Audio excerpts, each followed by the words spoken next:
Tout d'abord, il n'est pas sans importance que vous sachiez qu'après la mort, nous devons revoir l'existence physique qui vient de se terminer. Nous partirons du dernier moment, celui qui a précédé notre agonie. Nous aurons l'envie de vivre dans la même maison que celle dans laquelle nous avons vécu avant notre mort. Nous voudrons marcher dans les mêmes rues que nous avions l'habitude de marcher. En d'autres termes, nous voulons collecter toutes nos actions et nous les collectons lors de l'examen des différents âges de l'existence physique que nous venons de terminer. Il est clair qu'il ne s'agit pas d'une simple rétrospection intellectuelle. Après la mort, il faut dépeindre de manière vivante, revivre tous les événements, situations et événements de la vie physique passée et pendant qu'on les revit, on assume les mêmes aspects que l'on avait à chacun de ces âges. Si l'on meurt étant aîné, on se verra comme une personne âgée. Après cela, être une personne d'âge moyen, être un jeune adulte, plus tard un adolescent et enfin un enfant. Ainsi, de cette façon, on revivra l'intégralité de son existence ressentie dans le but de trouver un équilibre entre ses bonnes et ses mauvaises actions. Maintenant, nous voulons que vous sachiez, nos chers frères et sœurs, que l'être est composé de différentes parties. Chacun de nous a son propre être, formé de plusieurs parties. Par exemple, à l'intérieur de nous-mêmes, il y a une partie de notre être que nous pouvons appeler le bon ange. Il y a aussi une autre partie que nous pouvons appeler le mauvais ange. Comprenez que ce que nous appelons mauvais ici n'est pas vraiment mauvais. Il prend juste note et rend compte de toutes nos mauvaises actions personnelles, tout comme le bon ange prend note et rend compte de nos bonnes actions. Ainsi, les bons et les mauvais anges ne sont pas des personnages extérieurs, non, ils font partie de notre propre esprit individuel, de notre propre être intime. Par exemple, après la mort, le bon génie comptera avec de petites pierres la quantité de bonnes actions que nous avons faites et nous verrons également le mauvais génie. Rappelez-vous qu'il est appelé mauvais en raison du fait de compter nos mauvaises actions, puisque c'est juste une partie de notre être. En comptant avec des petites pierres noires nos mauvaises actions, mais ce compte ne se fera qu'après que nous ayons revécu intérieurement de manière rétrospective notre récente existence physique. Par conséquent, la totalité de l'existence qui vient de se passer est réduite à des nombres, à des ajouts de bonnes et de mauvaises actions. Évidemment, à la fin de la rétrospection et après la balance, l'inventaire que notre propre être a fait de nos mauvaises et bonnes actions, nous serons jugés par les seigneurs du karma qui détermineront le type d'existence qui nous attend dans le futur. Cependant, si nous ne voulons pas être réincorporés, nous devons nous être préparés psychologiquement pendant toute notre existence physique. Si nous sommes éveillés, nous pourrons alors nous défendre. Nous pourrons alors supplier notre mère Kundalini pour le pardon de nos erreurs. Nous pourrons alors nous concentrer sur une autre partie de notre être appelée le grand miséricordieux. Alors, l'aide, la miséricorde nous sera accordée. Mais si notre karma est extrêmement mauvais, si nous étions extrêmement pervers dans la vie, alors évidemment nous devrons entrer dans l'évolution submergée dans les mondes infernaux. Et il n'y aura pas d'autre solution. À tout le moins, nous devons être réincorporés une fois de plus contre la volonté, contre notre volonté. Si le karma n'est pas si mauvais, s'il y avait plus de bonnes que de mauvaises actions, si durant la vie nous étions vraiment préoccupés par l'élimination de l'ego, le moi-même, si nous étions charitables, nous aurons le droit de nous défendre avec le capital cosmique de notre côté.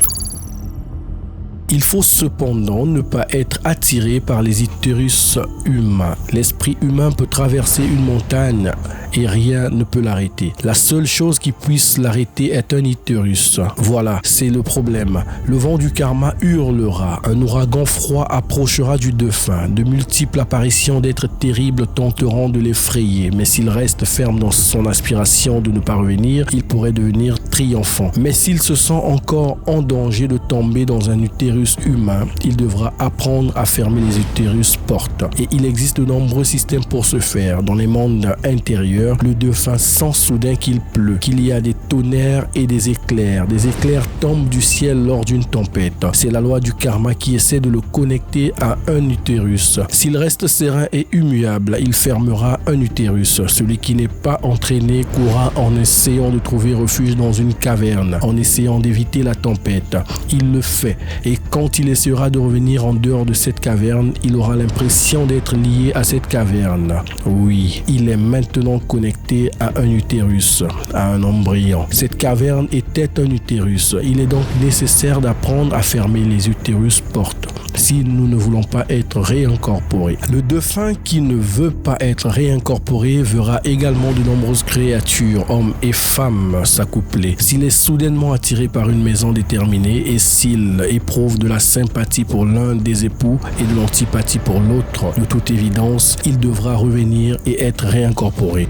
Autre exemple, le défunt qui éprouve de la sympathie pour le membre féminin d'un couple va certainement renaître avec un corps masculin et vice-versa. S'il éprouve de la sympathie pour le membre masculin d'un couple et répudie la femme, il y naîtra évidemment avec un corps féminin. Nous sommes donc attirés vers les lieux ou des maisons déterminées conformément à la loi du karma. Et si nous dépassons la sympathie et l'antipathie, si au cours de notre vie nous avions pratiqué pour contrôler ces sentiments, nous n'entrions alors dans aucun embryon humain, nous n'entrerons dans aucun utérus. Un autre système pour éviter de tomber dans un utérus est d'apprendre pendant la méditation profonde comment atteindre en nous le calme et le silence du mental afin de réaliser l'irruption du vide illuminant à l'intérieur de nous. Si nous apprenons à nous maintenir dans le vide illuminant, nous éviterons l'attraction de n'importe quel utérus, nous fermerons les utérus. Ceux qui aspirent à être libérés pendant la vie, même à l'état élémental, sans la réalisation de leur soi,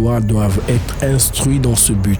Ils doivent se battre pour l'élimination de leur ego, de leur moi, de leur moi-même. Ils doivent marcher sur le droit chemin, fouler le chemin de la sanctification, éveiller leur conscience, apprendre à vivre consciemment dans les mondes supérieurs. Pour éveiller la conscience, il est nécessaire de travailler ici et maintenant. Le maître Samael Aun Weor l'a enseigné, cette science pour l'éveil de la conscience. C'est écrit dans ses livres. Vous l'avez lu. Mais ce qui compte vraiment, c'est de le pratiquer. Ceux qui apprennent à éviter l'attrait de la vallée du Samsara pourront renaître après la mort, non pas dans un corps physique, mais renaître dans un paradis, dans un type de royaume supérieur. Cela pourrait être dans le domaine de Gautama Sakyamuni, le domaine d'Amitabha, ou dans le domaine de Maitreya, ou dans le domaine des cheveux longs, ou dans le domaine du bonheur suprême. Tout cela se rapporte à une naissance supranormale. Il y a aussi ceux qui renaissent dans l'enfer. C'est le cas de ceux qui ont déjà mis fin à leur cycle physique de naissance et de mort. Cependant, ceux qui aspirent à la libération peuvent renaître de manière supranormale dans n'importe quel de ces royaumes des mondes supérieurs. Lorsque nous arrivons à renaître dans l'un de ces royaumes, nous nous consacrerons alors intensement au travail d'élimination des éléments inhumains que nous portons à l'intérieur. Notre objectif sera de nettoyer notre essence, de la rendre transparente comme du cristal sans l'adhérence de la poussière terrestre. Il est évident que ceux qui procéderont de cette manière doivent avoir déjà suivi une formation ésotérique ici dans le monde physique. Si au lieu de descendre dans les entrailles du monde, l'âme retourne ici au monde physique de manière progressive et immédiate, il est évident que l'âme devra répéter dans sa nouvelle existence la même vie qui vient de se terminer. Vous pourriez dire que la situation est très ennuyeuse. Pourtant, nous répétons tous ici ce que nous avons fait dans notre précédente existence, dans notre retour passé. Il ne fait aucun doute que c'est vraiment extrêmement ennuyeux, mais nous sommes les seuls à blâmer parce que, comme je l'ai dit, une personne est ce qu'est sa vie. Ainsi, si nous ne modifions pas notre vie, nous devons la répéter sans cesse. Nous mourrons et encore une fois, nous obtenons un autre corps physique. Pourquoi? Afin de répéter la même vie. Puis nous mourrons à nouveau. Ensuite, nous retournons à nouveau dans un nouveau corps pour répéter la même chose. Cependant, le jour où nous devons porter notre chanson ennuyeuse à un autre endroit arrive. Alors, ce jour-là, nous devons descendre dans les entrailles du monde jusqu'à la seconde mort. Ainsi, nous ne pouvons pas éviter de telles répétitions. Ces répétitions sont connues sous le nom de la loi de la récurrence.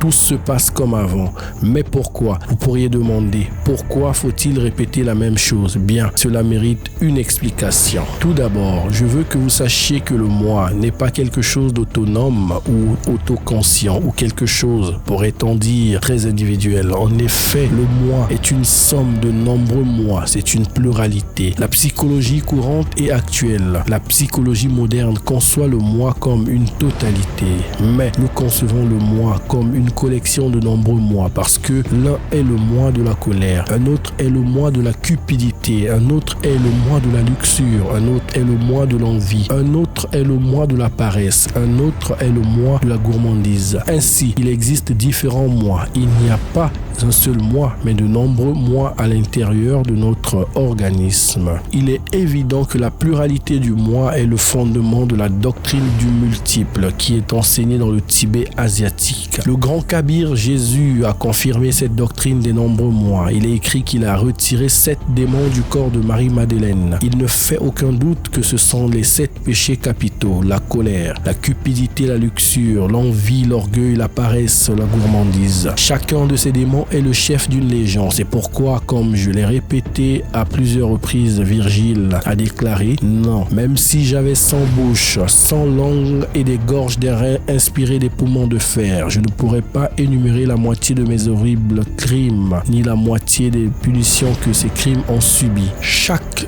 défaut est un moi en soi. Nous avons donc de nombreux moi défauts. Si nous qualifions ces moi comme défauts, si nous qualifions ces moi défauts comme des démons, nous ne nous trompons pas. Nous ne nous trompons pas. Dans l'évangile christique, Jésus demande à un homme à l'esprit impur, quel est ton nom? Et il répondit disant, mon nom est Légion, car nous sommes nombreux. En effet, en profondeur, le vrai nom de chacun de nous est Légion. Ainsi, chaque moi démon de cette légion veut contrôler le cerveau, veut contrôler les 7 principaux centres de notre machine organique. Chaque moi veut être renommé, lutter pour la gloire, monter au sommet de l'échelle, se faire remarquer. Chaque moi démon est comme une personne à l'intérieur de notre corps. Si nous devions dire que chaque notre personnalité, si nous devions dire que dans notre personnalité, il y a beaucoup de gens, nous ne serions pas trompés. En effet, c'est comme cela. Par conséquent, la répétition mécanique des différents événements de nos existences passées est certainement basée sur la multiplicité du moi. Expliquons cela avec des faits concrets. Supposons que dans une existence passée, à l'âge de 30 ans, nous sommes battus avec quelqu'un dans une taverne, quelque chose de commun dans la vie. De toute évidence, le moi défaut de la colère était le personnage principal de cet événement. Après la mort, ce défaut continuera d'exister dans l'éternité. Ainsi, dans notre nouvelle existence physique, ce moi défaut restera dans les profondeurs de notre subconscient. En attendant l'âge de 30 ans pour retourner dans une autre taverne. À l'intérieur de notre moi défaut, il y a du ressentiment qui est une impulsion qui désire rencontrer la personne impliquée dans cet événement précédent. De même, l'autre personne qui a été impliquée avec nous dans cet événement tragique de la taverne a également son propre moi qui veut se venger et qui reste au fond du subconscient de cette personne, attendant pour le moment afin d'entrer en activité. Lorsque l'âge de 30 ans arrive, le moi de la personne, le moi colère, le moi qui a participé à cet événement tragique passé dit de l'intérieur du subconscient, je dois rencontrer cet homme. D'un autre côté, l'autre moi, depuis le subconscient de l'autre personne dit, je dois trouver cet homme. Et télépathiquement, les deux moi décident de se rencontrer dans une autre taverne. Alors, finalement, dans leur nouvelle existence, ils se rencontrent physiquement, personnellement et répètent l'événement comme il est arrivé dans leur précédente existence. Tout cela a été fait sans l'intervention de notre intellect, sous la conscience de notre raisonnement. Nous avons simplement été entraînés dans une tragédie, nous avons été inconsciemment amenés à répéter la même chose. Maintenant, regardons un autre cas où un homme qui à 30 ans a eu une histoire d'amour avec une dame. Après cette affaire, le moi de cette affaire reste vivant. Ainsi, après la mort, il continue de vivre dans les l'éternité. Quand nous revenons, quand nous nous réincorporons dans un nouvel organisme physique, ce moi qui a causé l'affaire continue d'être vivant au fond de l'inconscient. En d'autres termes, au sein des niveaux inconscients de notre vie, de notre psyché, ce moi attend pour le moment pour entrer dans une nouvelle activité. Ainsi, quand l'âge de 30 ans arrive, quand l'âge de cette histoire passée revient, alors le moi entre à nouveau en activité et dit « Bien, maintenant c'est mon temps, maintenant je vais trouver la dame de mes rêves ». De même, le moi à l'intérieur de la dame de ses rêves dit la même chose. C'est le moment, je trouverai ce monsieur. Ainsi, en dessous de l'attention de leur raisonnement, leurs deux moi organisent télépathiquement la rencontre. Ainsi, sans l'intervention de notre intelligence et le mystère de notre conscience intellectuelle, chacun entraînera la personnalité physique et l'affaire se répète à nouveau. C'est bien ainsi que les choses nous arrivent et même si cela semble incroyable, en effet, nous ne faisons rien. Tout nous arrive comme il pleut ou quand il tonne. Si dans une précédente existence on avait un problème avec l'immobilier, par exemple une maison, alors le moi de ce problème restera vivant après la mort. Dans la nouvelle existence, ce moi sera caché dans les niveaux. Dans la nouvelle existence, ce moi sera caché dans les niveaux du mental. Attendons le moment pour entrer en activité. Donc si ce problème est survenu dans la vie passée à l'âge de 50 ans, alors dans cette vie présente à l'âge de 50 ans, le moi dirait c'est mon moment.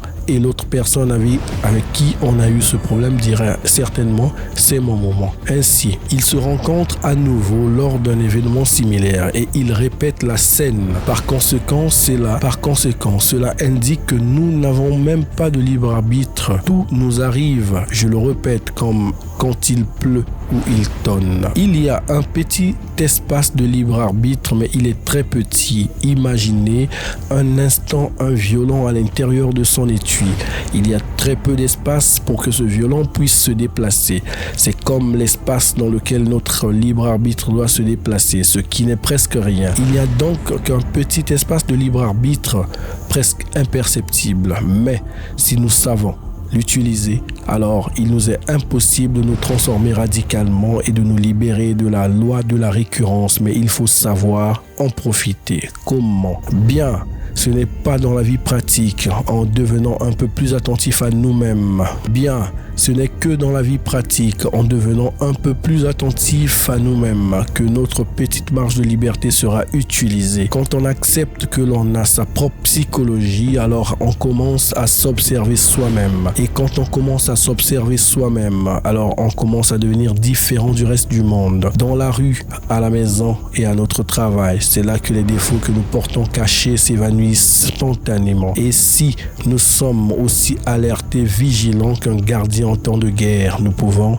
les voir. Un défaut découvert doit être poursuivi au moyen d'une analyse approfondie, d'une réflexion et d'une méditation intime de l'être dans le but de le comprendre.